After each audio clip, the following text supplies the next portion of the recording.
ஆலயத்தில் தொடர்ந்து ஒன்றும் இந்த கார்த்திகை மாதத்தில் விசேஷ பூஜைகள் இருக்குது.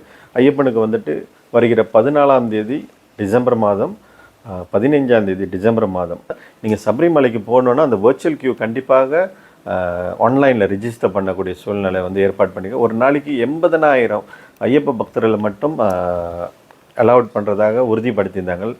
சுவாமி சரணம். அடியன் யுவராஜா குருசாமி, அருள்மிகு ஸ்ரீ ஐயப்ப சுவாமி தேவஸ்தானம் பத்துமலை ஆலய தலைவர். இன்றைக்கு மிக சிறப்பான முறையில் வந்துட்டு வருடாபிஷேகம், முதல் ஆண்டு வருடாபிஷேகம் சிறப்பான முறையில் ஏற்பாடு செய்யப்பட்டுள்ளது. இன்றைய வருடாபிஷேகத்துக்கு வந்துட்டு சபரிமலை முன் மேல்சாந்தி 2 மேல்சாந்திகள் வருகை புரிந்திருக்கிறார்கள். என்னோட இந்த பக்கத்து இருக்கிறது பிரம்மஸ்ரீ தாமோதரன் போட்டி அவர்கள், இந்த பக்கத்தில் இருக்கிறது பிரம்மஸ்ரீ மனுகுமார் நம்பூதிரி அவர்கள். 2 பேரும் இன்றைக்கு மகா கும்பாபிஷேகம், போன ஆண்டு மகா கும்பாபிஷேகம் நல்லா சிறப்பான முறையில் நடைபெற்றது. அதே போல் இன்றைக்கு வந்துட்டு ஒரு ஆண்டு காலமாக முடிவடைந்து இன்றைக்கு வருடாபிஷேகம் மிக சிறப்பான முறையில் ஏற்பாடு செய்யப்பட்டு இன்றைக்கு இவர்கள் 2 பேர் இந்த நிகழ்வுக்கு வந்துட்டு சிறப்பு வருகையாக வந்திருக்கார்கள். இதை தொடர்ந்து இன்னும் விசேஷ பூஜைகள்லாம் இன்னும் நடைபெற இருக்குது. ஆலயத்தில் தொடர்ந்து இன்னும் இந்த கார்த்திகை மாதத்தில் விசேஷ பூஜைகள் இருக்குது. ஐயப்பனுக்கு வந்துட்டு வருகிற 14ஆம் தேதி டிசம்பர் மாதம், 15ஆம் தேதி டிசம்பர் மாதம், 14ஆம் தேதி தொடங்கி 15ஆம் தேதி விபூதி அபிஷேகம். 1008 கலசத்தால் ஐயனுக்கு வந்து விபூதி அபிஷேகம். ஐயனுக்கு வந்துட்டு பஸ்மம் அபிஷேகம்னா ரொம்ப விசேஷமானது. சபரிமலையிலே ஐயப்பனை வந்துட்டு விபூதியால் தான் வந்துட்டு மூடி வச்சுருப்பாங்க. அதே போல் வந்துட்டு ஐயனுக்கு வந்துட்டு விபூதி அபிஷேகம் செய்கிறதுக்கு ஏற்பாடு செய்யப்பட்டிருக்கு. பக்தர்கள் திரளாக வந்து கலந்துக்குமாறு கேட்டுக்கொள்கிறோம். அதை தொடர்ந்து வருகிற 26ஆம் தேதி சுவாமிமார்கள் ஒரு காலம் மண்டல விரதம் கடைப்பிடிச்சி மண்டல காலம் வந்துட்டு முடிவடையும் போது 26ஆம் தேதி 12ஆவது மாதம் 2024 அன்றைக்கு மண்டல பூஜைகள் ஏற்பாடு செய்யப்பட்டிருக்குது. அதையும் பக்தர்கள் திரளாக வந்து கலந்துக்குமாறு கேட்டுக்கொள்கிறோம்.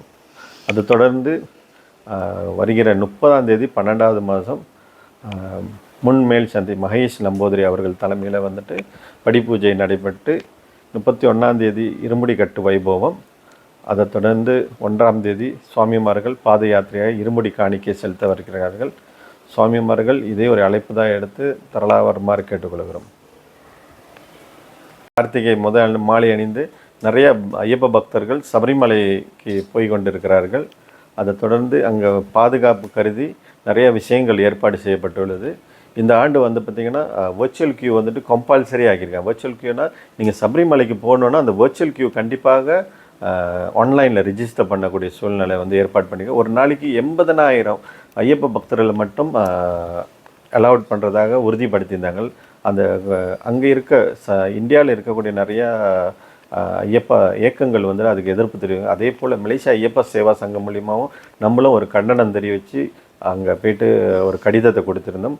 அதை பரிசீலனை பண்ணி இன்றைக்கு என்ன முடிவு எடுத்திருக்காங்கன்னு கேட்டிங்கன்னா, என்னத்தை 80,000 பேர் ரெஜிஸ்டர் பண்ணி வந்தாலும் அங்கே வர ஐயப்ப பக்தர்கள் எவரையும் திரும்ப அனுப்ப மாட்டேன்னு உறுதிப்படுத்தியிருக்காங்க. அதனால வந்து 3 இடத்துல வந்து ஸ்பாட் புக்கிங்னால் நீங்கள் அங்கேயே நேரடியாக அங்கே போய்ட்டு உங்களோட ஐடென்டி கார்டை கொடுத்து ரெஜிஸ்டர் பண்ண முடியும் உங்களோட யாத்திரைக்கு பின்பற்றுறதுக்கு.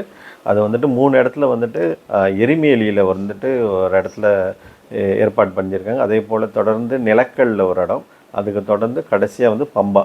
இந்த 3 இடத்துல வந்துட்டு நீங்கள் வந்துட்டு ஆன்லைன் வந்துட்டு ரெஜிஸ்டர் பண்ணலாம். சில பேர் வந்துட்டு இன்றைக்கு வந்துட்டு ஓஸ்தனையாக இருப்பீங்க. நிறைய பேர் எனக்கும் நிறையா கால்கள் வருது, சாமி ரெஜிஸ்டர் பண்ணலான்னு என்ன பண்ணுறது. கண்டிப்பாக இந்த 3 இடத்துல வந்துட்டு ஆன்லைனில் வந்துட்டு உங்களுக்கு இடம் கிடைக்கலன்னா நீங்கள் போய்ட்டு இந்த 3 இடத்துல நிலக்கல், எரிமேலி, பம்பா, இந்த 3 இடத்துலையும் வந்துட்டு நீங்கள் போய் ரெஜிஸ்டர் பண்ணுறதுக்கு ஏற்பாடு செய்யப்பட்டிருக்கு. திருவான்கூர் தேவஸ்தானம் போர்டு அதை ஏற்பாடு செஞ்சுருக்காங்க.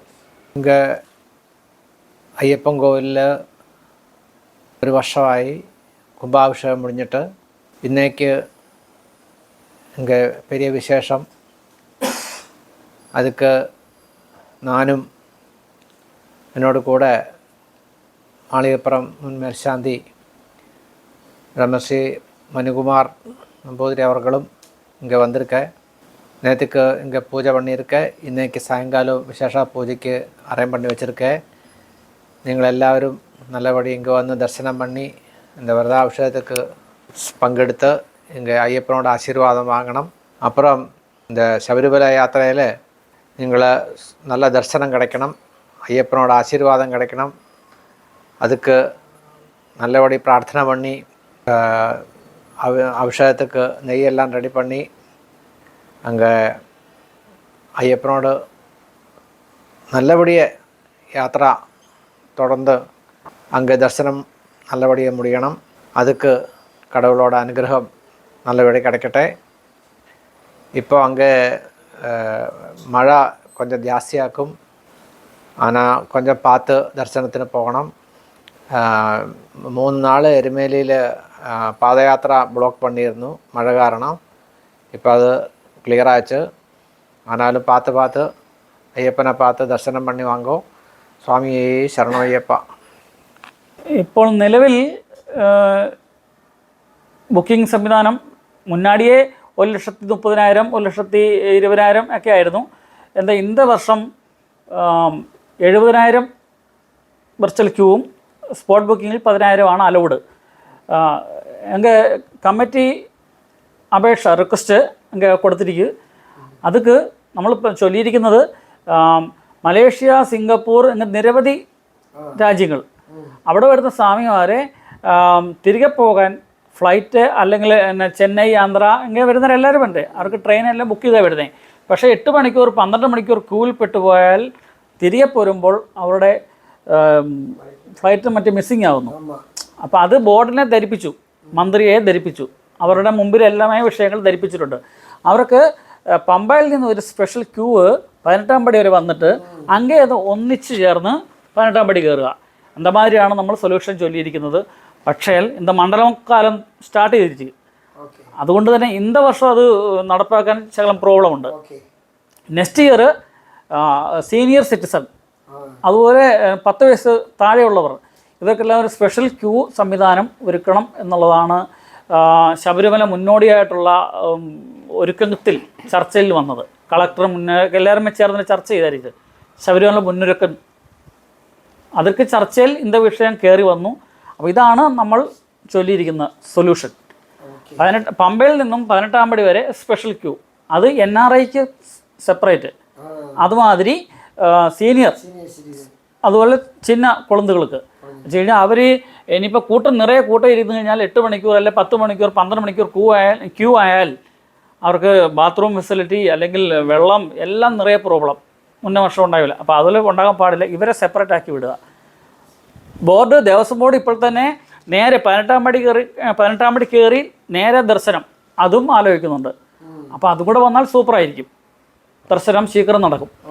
അപ്പോൾ ഇതൊക്കെയാണ് നമ്മുടെ ഡിമാൻഡ്. അപ്പോൾ അതൊക്കെ നമ്മൾ ഇത് നെക്സ്റ്റ് മന്ത് ഒരു ബോർഡ് മുമ്പാകെ ഒരു ടൈം ചോദിച്ചിരിക്കെ ഇങ്ങേന്ന് വരുന്ന കമ്മിറ്റി മുമ്പാകെ ബോർഡിൽ കയറുക. ബോർഡിനോട് നമ്മുടെ വിഷയങ്ങൾ ഡിസ്കസ് ചെയ്യുക. അതൊക്കെ നമ്മൾ ടൈം ചോദിച്ചിരിക്കെ അവർ അലൗഡ് ചെയ്താൽ കമ്മിറ്റി അങ്ങേ വരിക, ട്രിവാൻഡ്രം വരിക, ബോർഡ് മുമ്പാകെ നമ്മുടെ വിഷയങ്ങൾ ഡിസ്കസ് ചെയ്യുക.